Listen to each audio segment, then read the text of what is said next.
Hey there, I'm Lance. I'm Sam. And we are Love to Hate. And today we're taking a look at Chronicles of Crime 1900 by Lucky Duck Games.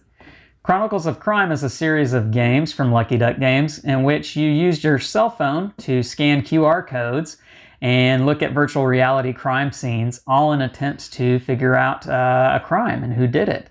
This particular one is a part of the Millennium series, and it's the 1900 one. Takes place in 1900, as you probably could guess. Paris, France, to be exact. And you are a reporter trying to figure out crimes before the police do. Let's take a look at it on the table. All right, I have Chronicles of Crime 1900 on the table here. And there's not going to be any spoilers in this video, but I am going to be very limited in what I can show you in this game.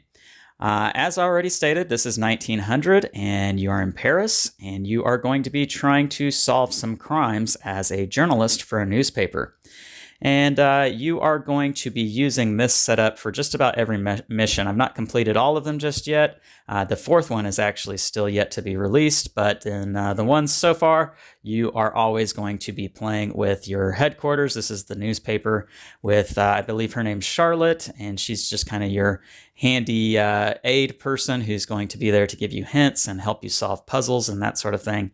And then this is the chief editor who is demanding for answers to the crimes so that they can put out articles and beat the other newspapers and the police and that sort of thing. And then you have your uncle over here, who is the chief inspector, who's going to be the one giving you the crimes to try and figure out.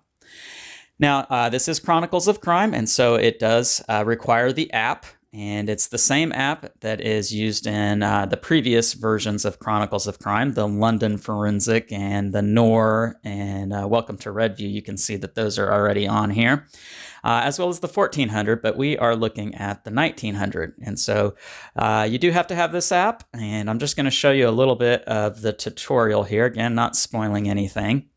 And it's just going to tell you a little bit about the introduction to this game, that it is 1900s. You are in Paris, and this is a cooperative game. You work as a journalist. Victor Lavelle is your name. And you're going to, again, go through all of these tutorial pages here. Let's get through all of this.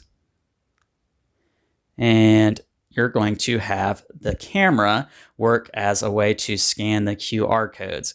And so to give you an example of how this works, let's just scan the editor here. I don't care if you think this kind of assignment is beneath you. Just go to the telegraph office and see what kind of story you can get out of it. So that was location L. And so the way Chronicles of Crime works is you're going to be going to these different locations, scanning the QR code. And once you get there, there's going to be a crime scene that you can look at. So let's look at L real quick here. And we're going to set it over here.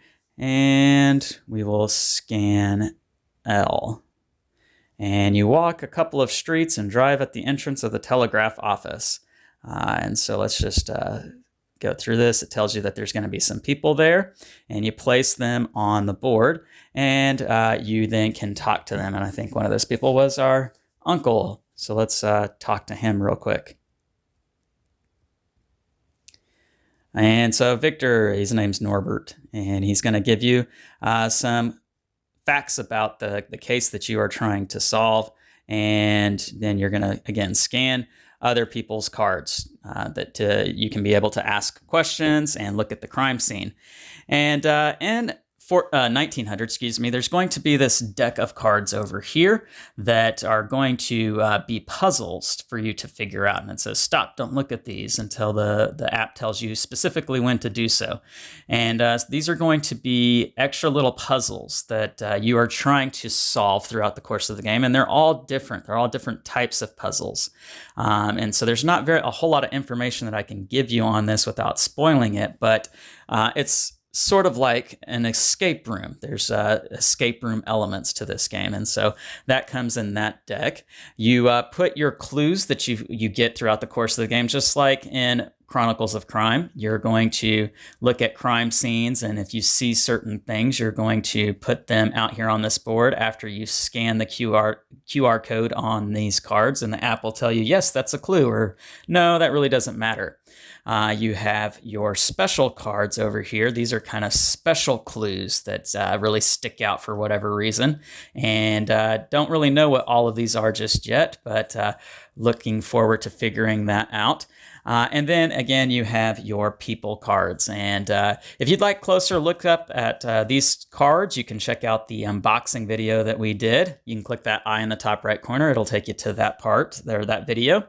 And anyhow, you are putting the clues that you know that you have in the red section up here, and then clues that you don't know where they are. You haven't found them just yet, but you know that they're important and pertain to the case. You're going to put them in this blue area. This little area right here is the area for people, suspects that you might want to question, but you don't know where they are just yet. Otherwise, they're going to go on these slots right here in these different location cards. And that's pretty much what I can show you without giving anything away. Let's go back up top and we'll share our thoughts on this game. All right, we're back. And right now we're going to share our thoughts on this game. You might be asking, why are you doing this face-to-face? Because normally we do overhead voiceover while we show you guys footage of gameplay, but the nature of this game, we can't really do that without spoiling things for you guys. So we're just going to share our thoughts with you all face-to-face. Sam, you're the non-gamer, and you've had some experience with these kinds of whodunit, mystery, escape room type games. What do you think about Chronicles of Crime? I think this is the perfect 2020, 2021 quarantine game. You know, we used to really like to go to the escape rooms, and I feel like this game versus some of the other murder mystery games really puts you into it a little bit more because of the virtual reality. So it has that escape room aspect to it, kind of feel to it. It's very interactive. Yeah, very interactive, more so than a lot of games. Murder mystery is not typically the first type of game that I would like to play. I mean, I'm not a really big whodunit fan, but I did enjoy this one. I think it's the story is really very interactive. Yeah. How you choose the clues, how you get to search to the different places and ask people about other people. They just have done a really good job of cohesively making everything work together. Yeah. You can tell that they've worked really hard on making sure to have the storyline refined and help it branch in certain ways depending on who you talk to. Put a lot of effort into this game. You can definitely tell that. Yeah, for sure. Now, this is the 1900 one, as we've shown you guys, and so it takes place in Paris. Do you really get the feeling like you're in 1900s Paris? Do you get the feeling like you're a journalist? Yeah, for sure. I think they, again, did a great job. There's background noises that you hear while you're talking to different people. You hear the typewriters, you hear the horse and carriages. Yeah. If you pay attention. So I think they do a great job with the pictures, the people that they use, the clues that they have. I think overall they just do a really good job. It's very immersive. Yeah. It definitely pulls you into that theme, into that world. The artwork is beautiful in this game. Yeah. The locations could look to be like they're portraits, hanging on your wall weathy. It's just really cool how in-depth and detailed this game is. Now, we've both played actually the original Chronicles of Crime. Yes. We've got 1900 here now. And I feel like that they have streamlined the whole process a little bit since the original one. My thoughts on the original Chronicles of Crime was that it was an innovative game, highly innovative, cool experience. We were ready for it different, to be over. But it was hard to stay on the right track. Yeah. It felt like you almost could get caught up in just every little detail that you lose sight of. Where am I supposed to be? Who am I supposed to be talking to? Yeah. The storyline wasn't as focused. I feel like 1900 solves a lot of those problems. Yeah. The storyline is very clear. It's very visible, and that doesn't mean that it's easy though. I don't want to give the wrong impression here. This is not an easy game. There's still going to be several moments where you're like, what should we do? But the logic in and making those connections, I feel like is better. Yeah. Now, Sam, let me ask you on that, because I feel like that's a topic of conversation. The logic that goes into these games, these murder mystery escape room games, for a lot of players, they work well with that logic. And then you've got other players who that logic may not come as easily to. And you being the non-gamer, I just want to know what your thoughts are as far as your experience with that. Do you think it works well? Or can there be some faults when it comes to the different personalities, or the different kind of, I'm a gamer and I really enjoy that challenge, or I'm not so much a gamer and I don't know if I really like that challenge. Does that make sense? Yeah, I think you need to choose the people you play this game with the same way you would choose somebody that you would take to an escape room with you. Yeah. Are you going to work well with that person? Because this is 100% a cooperative game. And the same way if you're in an escape room, you don't want somebody figuring it all out and you just stand there. But me and Lance are different for sure when we play games like this. He wants to talk to every single person and look at every single little thing, where I want to think ahead. I'm like, okay, I think we're going to go in this direction. Let's go ahead and get there. So there's a little bit of compromising where you have to listen to each other. It's a very easy game, I think, for somebody to quarterback and really start to make all the decisions. So you don't want to play with somebody that's never played a game like this, or at the very least not somebody that's meek and right. won't speak up or won't get excited in those moments. So you need to be able to talk things through. And that's not only just for the overall experience of enjoyment, whether this person's going to get an enjoyable experience from this, or they're going to feel like, well, you had all the fun, you did you made all the decisions.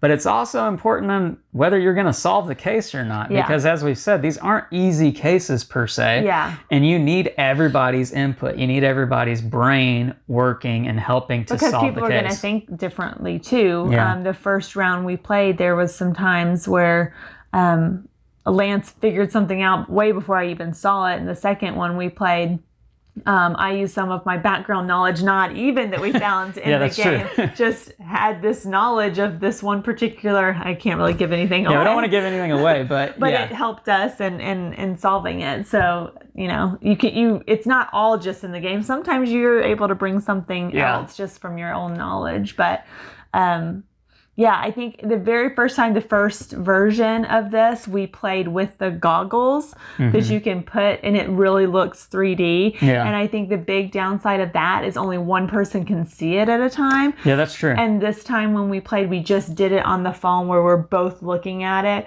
Now, granted, if you're playing with, 3 or 4 people, it's still difficult for everyone to see it, but I think it helps to have more than one set of eyes on it. And it makes it more fun. You're limited to the time that you're allowed to search an area. So you have to pay attention and yell things out, and then afterwards figure out what clues you found. That's a really enjoyable experience with this game. That's my favorite part, I think. And getting to scan those codes to see if you're right. Yeah, that really was part of it. Or no, like you're just picking at straws here. Yeah. No, that's not really it. Yeah, So I think the first time we got 100%. Yes, the very first mission we did. And then the second time it was 80%, which is unique too. It's not necessarily win or lose. You need to find the murderer or whoever committed the crime, but there's other things. They ask you a lot of different questions. Who did this? Who hired the murderer? Who did that? And you may get some of it right and some of it wrong, but you can still win the game. Yeah. So I know we talked a lot about Chronicles of Crime, but 1900 specifically, I feel like is, they've gotten better with each one, and I feel like 1900 is excellent. I'm going to give this game a 7.7, scale of 1 to 10, love to hate. Sam, what would you give it? I think I give it a 7.1. Okay, well, there you go. Well, make sure to like and subscribe and push that bell button so you get notifications of all our new content. I'm Lance. I'm Sam. And we are Love to Hate, where we try to bridge the gap between gamers and non-gamers. We'll catch you next time.